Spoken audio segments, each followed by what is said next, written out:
Interbrand pioneered a brand valuation methodology almost 3 decades ago. Since then, we've done 5,000 valuations across pretty much any business sector you can imagine.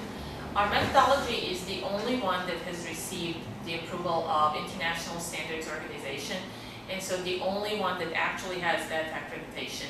We are trusted by tax authorities, institutions, courts of law, academics, and brands worldwide.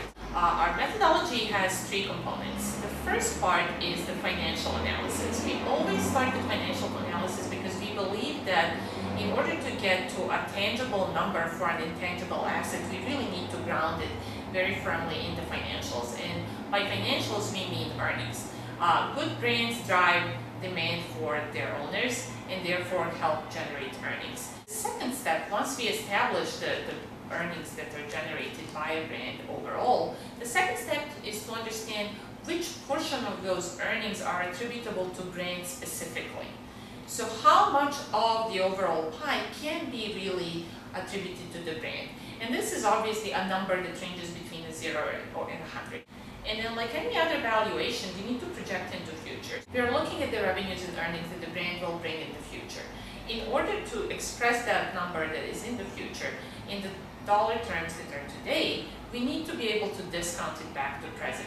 And the way we do that is by looking at brand strength. Our measure of brand strength is not simply perception-based. We strongly believe that brands that have the ability to generate demand for their owners start within. And so our brand strength is based both on internal and external components, and it gives a holistic view of what a strong brand is.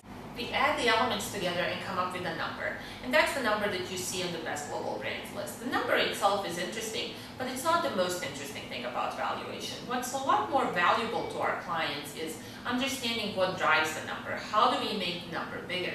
And the way we get to that is by looking at different segments and the different ways in which brands contribute to the overall value. The other questions that's interesting and that's related to this is how to bridge the gap between marketing strategy and brand strategy. Very often we ran into situations where brand is seen as part of the organization that's kind of at the back end. It's not necessarily part of the business strategy, it's not necessarily part of the decisions that are made up front about how the company is going to grow.